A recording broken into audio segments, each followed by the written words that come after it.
Hello, Can. It is so good to be with you. This is an actual Prof G podcast, so I need you to pretend when I say hello, welcome to the Prof G podcast. I need you to pretend that you just think I'm awesome and go crazy. And then I'm going to introduce these folks, and we're going to do a live podcast. Anyways, welcome to the I'm Still Relevant in the Advertising Industry Conference, Can, where we all sit around and try and evaluate which Pepsi ad is better that none of us have seen. Welcome to the Prof G Pod and Can. All right, that was mediocre. All right, here we go. All right, so we have two absolute legends, Scott Galloway and Candace Parker, here with us today. Candace, two-time Olympian, is the only person to be both voted Rookie of the Year and MVP in the same year. Is that right, Candace? Correct. That's correct. And Alex, how many times were you in the Olympics? In the Olympics, Junior Olympics, not regular Olympics. There you go. So twice. That means zero. Okay. Exactly. Let's jump right into it. Candace, for those of you, people know your kind of career, but could you talk a little bit about your origin story, where you grew up, major influences in your life, just sort of the origin story, if you will. Well, hello, everyone. I'm from Naperville, Illinois, which is, I saw the claps out here, a suburb of Chicago. And so I grew up in the 90s with the Bulls just dominating everything and everyone. And so winning became the expectation in our household. I had two older brothers that were 8 and 11 years older than me, and I didn't have to go far to find my heroes. I wanted to do and be everything they were. And so I had huge shoes to fill. My oldest brother played 10 years in the NBA and now is a general manager for the Orlando Magic. And then my middle brother, he's the black sheep of the family. He's just a doctor. So I had huge shoes to fill in the household, and I had two perfect role models to inspire me to try to do my best at everything I could. But when you look back, if you were to try and identify one person or one influence that sort of got you from being a great athlete to a world-class athlete, or just someone who was an overachiever, what one or two influences would you point to? Well, I would point to Pat Summitt. I played at the University of Tennessee under one of the best coaches to ever walk the earth, male or female. And I think she taught me more about being a person and a human than she did on the court, which is unbelievable. Won 2 national championships with her, but I'm still carrying her lessons on with me today, for sure. Before I get to the same question with Alex, I don't know if you probably know this. I was cut from the JV baseball team at University High School. So we have very similar career paths, very similar trajectory. True story. Also cut from the basketball team. Anyways, origin story and influences, Alex. Yeah, thanks, Scott. And what an honor to be here. Thank you for having us. So I'm a 1975 child. I was born in the shadows of old Yankee Stadium in Washington Heights, New York. 2 immigrant parents from Dominican Republic. And, my father was an entrepreneur, also played baseball. And my mom, I saw her wake up at 3:30 in the morning every day, go to General Motors, take 2 trains, and a lot of times not even be home for dinner. So in many ways, my mother was my inspiration. Dad left us at 10, left behind my siblings, my brother and my sister, both older. And at the age of 12, kind of my life took a big shift because it's the first time I saw food stamps, and that was my mom. And to go from food stamps to turn to 45 when I'm a co-general partner of 2 teams in the NBA and WNBA has been a wild ride with a lot of twists and turns. And I think the lesson there is don't give up when things get really difficult. So I started to hear some applause for that. Single mothers really are the heroes. Candace, raised in a 2-parent home? Yes. 2-parent home? So just some data, some scary data. The moment a young man loses a male role model, at that moment he becomes more likely to be incarcerated than graduate from college. And what it ends up, there's a lot of research that shows, and what's interesting is that daughters in single-parent homes have similar outcomes of college attendance and self-harm. What it ends up is most of the data shows that while being physically stronger, boys are mentally and emotionally much weaker than girls. And that the single point of failure, when we look at how many failing young men there are, It's when they lose a male role model. So let's get back to the subject at hand here. Candace, you're recently making the quote unquote the transition to the private sector. Alex, I think, is pointed to as someone who's made that transition successfully. You both brought up Magic when we were talking about people who kind of pioneered new paths for that successful transition. Alex, if you were to advise Candace on what mistakes to avoid and what are the best practices around making a successful transition from sport to the private sector. Also, by the way, people's mortality skyrockets when they retire. The most dangerous 18 months, I always come back to men, for males is the 18 months after they retire or after they lose, their wife dies. By the way, interesting stat, widows are much happier after their husband dies than when they're married. This is a true stat. And widowers are much less happy. All this bullshit about women needing a man, it ends up all the research that's coming in showing that relationships are much more important to this side than that side. Nothing to do with what we're talking about today. Anyways, what advice would you give for someone, best and worst practices, trying to make this pivot from stardom, a lot of fame, a lot of affirmation, to I would imagine the half-life of that fame is pretty short. What did you get right and what did you get wrong about this transition? Yeah, interesting. Scott, to your point, they say athletes die twice, real death and retirement. And I found that to be true with me and a lot of my colleagues. As far as Candace, I don't think Candace needs my help or anybody's help, but we're already friends and we advise each other. The one thing I will point out is, as an athlete, you spend 30 years trying to reach Mount Rushmore. We'll call that the penthouse. And then just like Monopoly, you don't pass go, you don't collect $200. When you go from sports athlete, where you're in Mount Rushmore like Candace, then you have to not pass the mezzanine level, not go to the lobby, you go straight to the basement. And while you're in the basement, you don't start at the highest level in the basement. You might be cleaning floors and toilets. And if your ego allows you to do that, then you have a shot. But what I found is athletes, 7 out of 10 just tap out just when they go on that journey down from penthouse to basement. And that's really interesting. So I think two things is you have to check your ego at the door and you have to increase your self-awareness. Decrease ego, increase self-awareness. Because you're gonna have to start at ground zero and you're gonna have to put into your 10,000 hours. And you don't wanna make an investment to be called an entrepreneur. You wanna put in the work and have the substance that when you sit with people across the table, you know exactly what you're talking about. And then more importantly, what Candace and I have to do is we have to become the best recruiting coordinator, just like Nick Saban. Because the one competitive advantage that we have is we can get a lot of meetings, but can you close those meetings and bring in a world-class team around you? Because when Candace and I walk in the room, this is what Magic Johnson taught me 30 years ago, you don't want to be the athlete that walks into the big, Sears building in Chicago or the GM building in New York, they take 900 pictures and nothing comes out of it. Once you get into that room, it is your job to stay in that room and not just have a selfie for their grandkids. So Candace, what would you describe has been easier than you thought and harder than you thought about making this transition? The best thing that I can say is that I've had people that I've tapped into and tried to get their advice before the ball stopped bouncing, which I think the mistake a lot of athletes make is they start planning for after retirement, where you have to start making that transition before. I remember one of my great role models in Michael Strahan was like, if you want to do television, do it before you stop playing basketball.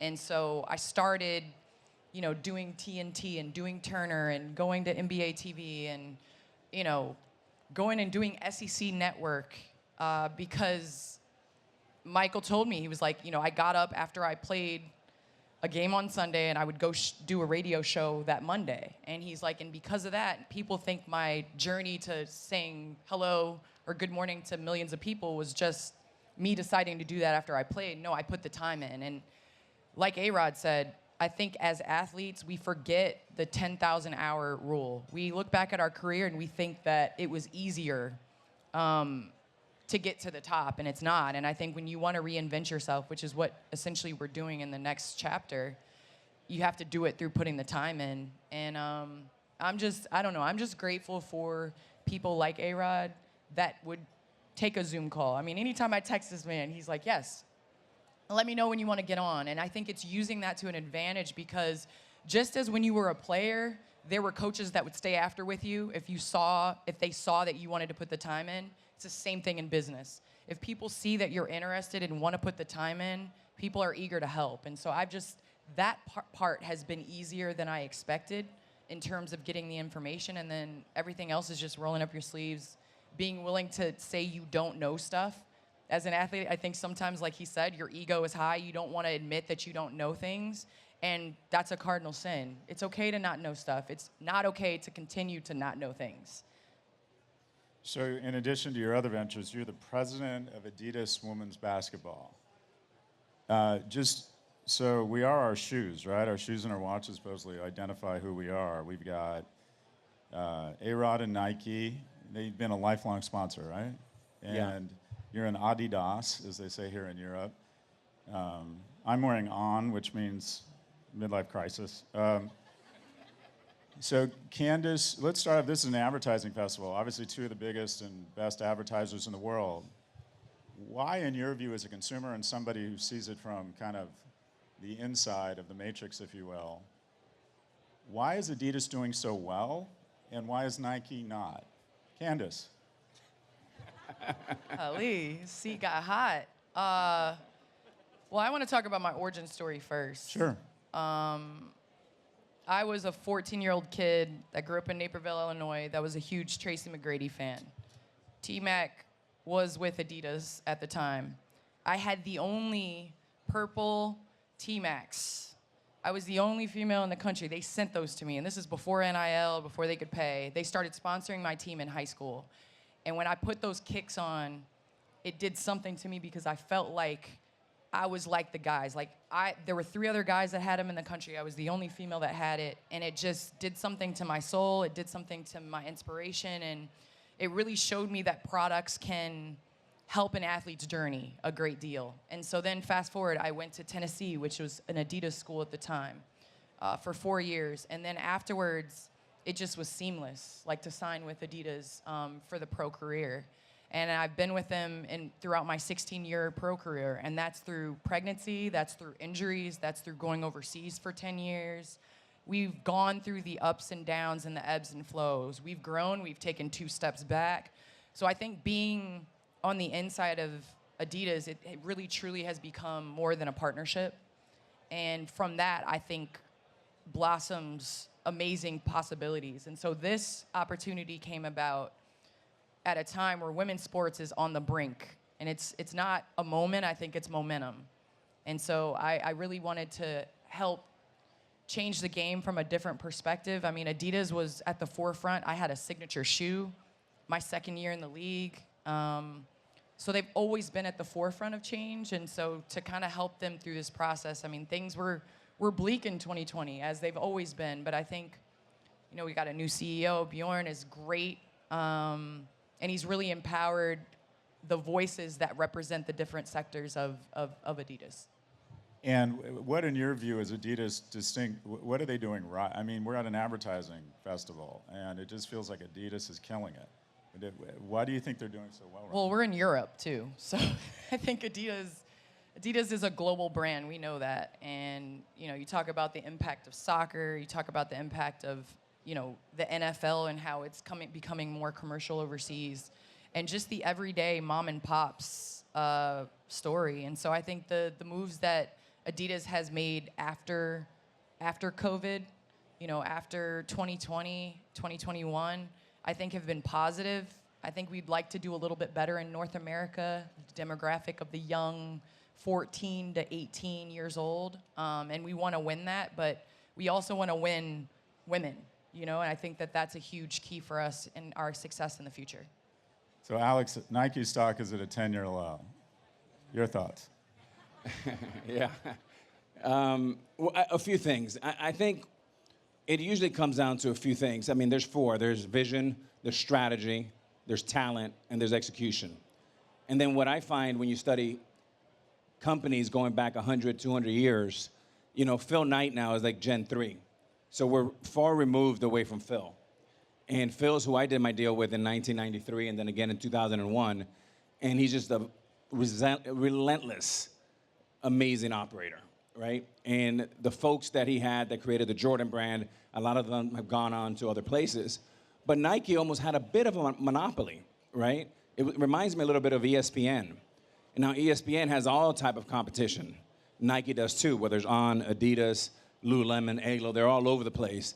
So they have to reconnect. So my synopsis on that, Scott, is that I'm incredibly bullish on the global brand that Nike is long term. I think the next 3 years, they still have to figure out how to reconnect with in an authentic way with the consumer. So Candace, something I found out about you backstage, you have 3 kids, and you were back playing 53 days after giving birth with your first child, is that correct? So talk a little bit about, and this is, I think, something we can all relate to, and that is, when you're in a business as competitive as sports, where it's got, I would argue it has a 99.9% unemployment rate. It is just so difficult to make a living in your business. And the difference between making an extraordinary amount of money and a reasonable living and no money is really kind of measured in inches in that last 10%. I mean, to get to that, it just requires, I would imagine, such extraordinary focus and commitment, which quite frankly, oftentimes isn't compatible with being a good partner and being a good mother and being a good father. And I think a lot of us who are ambitious and successful and want to provide our family with the comforts and security of economic security, that requires a commitment and a sacrifice. Talk a little bit about how you manage that balance, especially as you must have been a very young mother. And I imagine the stress of, all right, if I do well this year, we're economically secure potentially. If I don't, we all got to figure something else out. I don't know if that were the case, but talk about that tension. Well, I think to my surprise, because I grew up in a household where my parents did not limit me based off of my pigtails or that I was a little girl. I was a little sister, but I had the expectations of my brothers. Anything they did, I could do. And I entered into a world that I felt like, especially with parenting, there was a divide. Like, men can have babies and continue their career with no problems. Women, I feel like there was kind of a fork in the road. You had to make a choice. And up until that point, I've always wanted to be a mom. That has been my purpose. Ever since I was a little kid, I always dreamed of having a little girl. And at 22 years old, I went and played in the Beijing Olympics and came back with more than just a gold medal. I was pregnant with my daughter. And so I finished the WNBA season pregnant with her. And then that year, they told, they were like, your due date is May, I think it was 19th or something like that. And I immediately circled on the calendar that I wanted to come back July 5th. And with that being said, I ignored that there was no paid maternity leave, that I did not get paid when I was out with my daughter's pregnancy. I ignored the fact that there were brands that want to tell the story of motherhood but don't want to tell the story of when you're pregnant because there's nothing you can do. But we are a league of women represented by women, led by women that aren't supporting the maternal journey and parenthood. I can remember being furious. We're at like a closeout game and a reporter's like, "Where's Layla?" And that's my daughter's name. And I'm like, "You're not asking LeBron this question."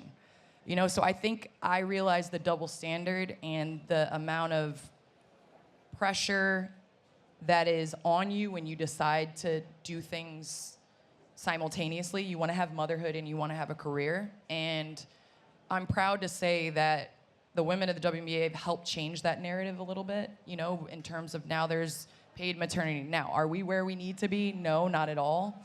But we're headed in that direction. And I think we have an opportunity to set the stage for corporate America and the expectations on parenting in general, seeing seeing paternity leave and seeing, maternity leave and things like that, embrace it. And I think I came to a realization that I wore it as a badge of honor that I came back in 53 days after having my daughter and played the remainder of the season. But if that's strength, then is it weak to take your total 6 weeks of maternity leave? And so I think now we're in a place in society that we're willing to talk about this. I mean, you talked about the importance of being there and being present in parenthood. And I feel like parents all over need to feel supported. And so in professional sports as well, I understand we're supposed to keep the main thing, but we're whole humans. And we talk about that in mental health, but we also need to talk about that in parenting. But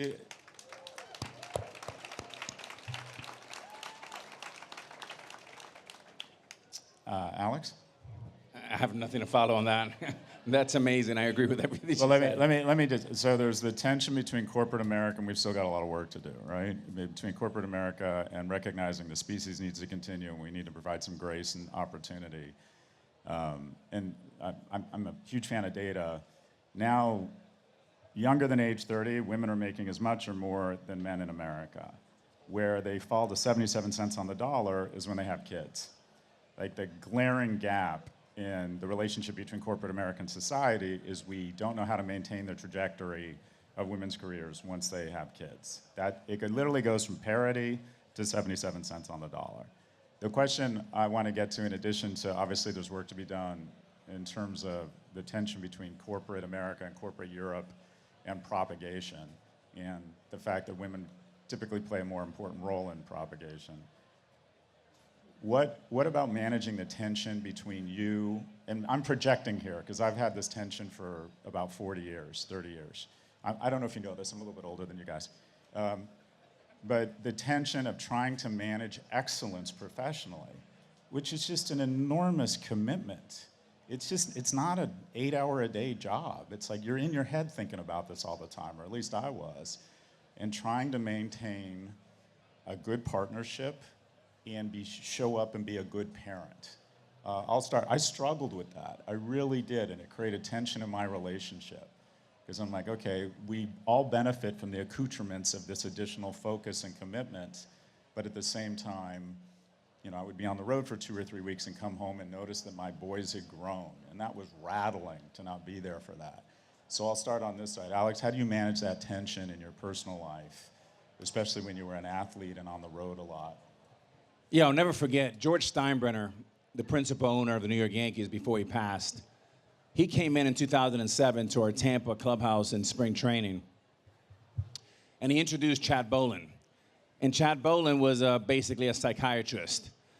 And Mr. Steinbrenner says, how many of you guys, now there's 75 of us in the room, spring training. You make the team is 25. So 50 will go home and get cut or go to AAA. By a show of hands, how many want to meet our psychiatrist and get therapy today? You know how many people raise their hands? 0.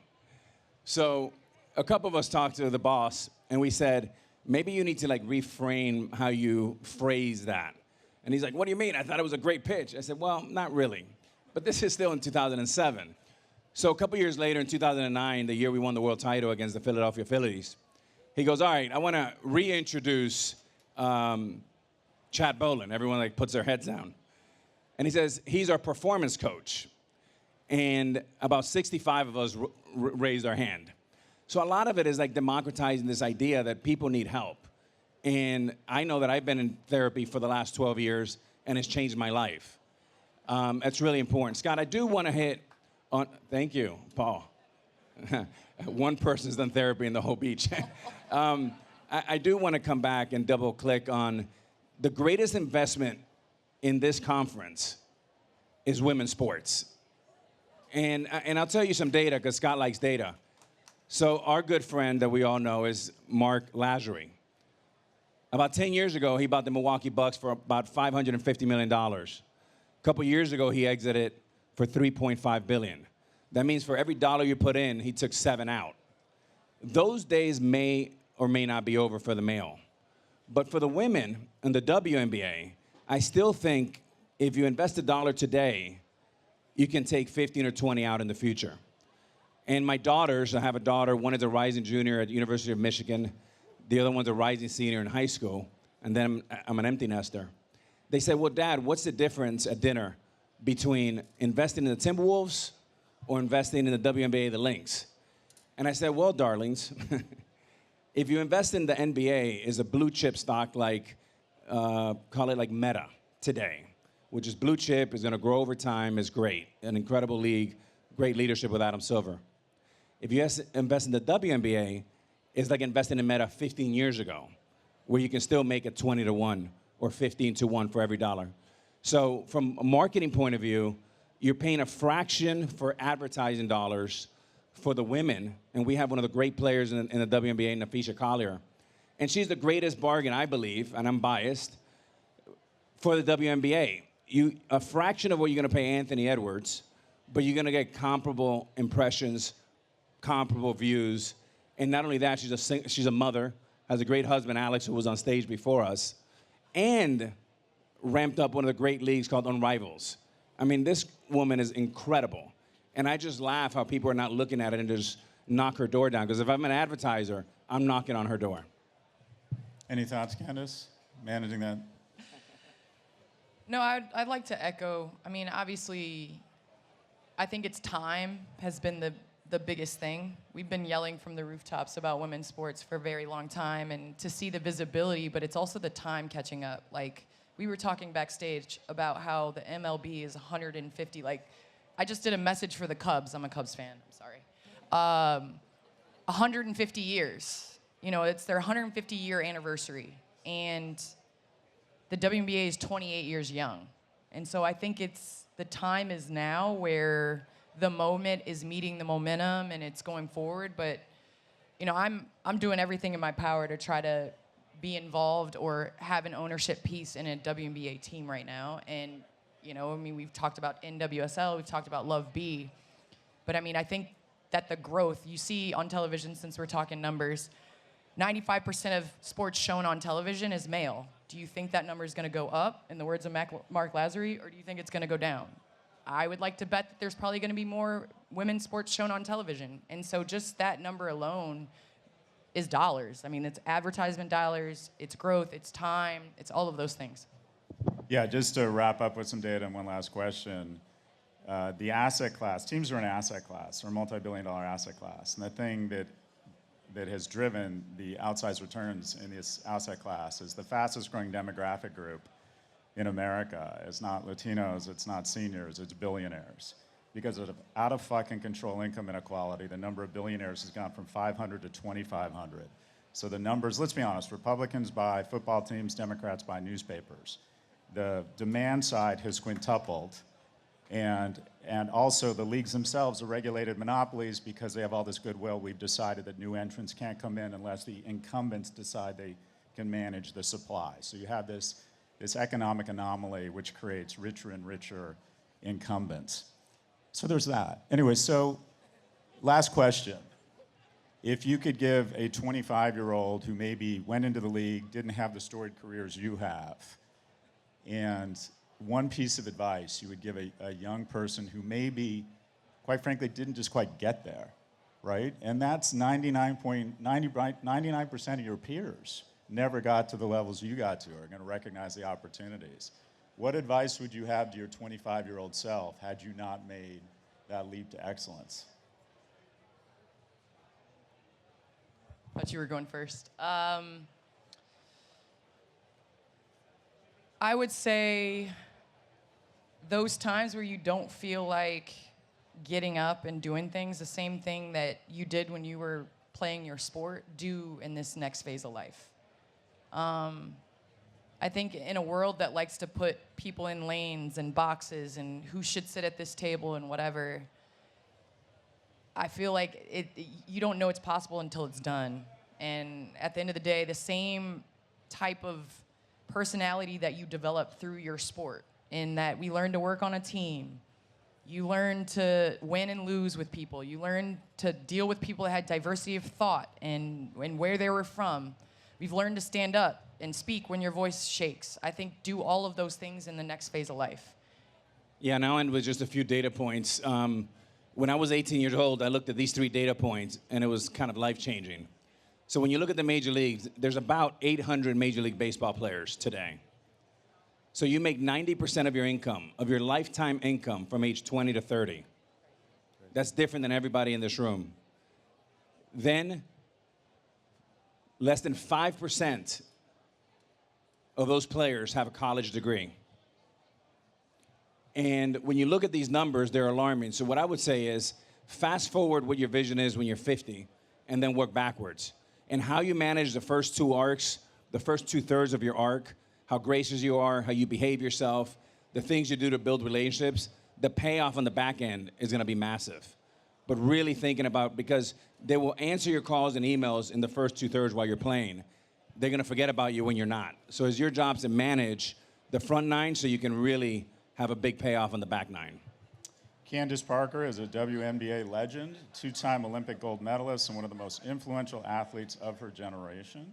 Today, she's a broadcaster, investor, and the president of Adidas Women's Basketball and the mother of 3. Alex Rodriguez is a 14-time MLB All-Star, World Series champion, now chairman and CEO of A-Rod Corp, where he's building a powerhouse investment portfolio across real estate, sports, and media. And both very thoughtful people. Please join me in recognizing Candace and Alex Rodriguez. And thank you, Can.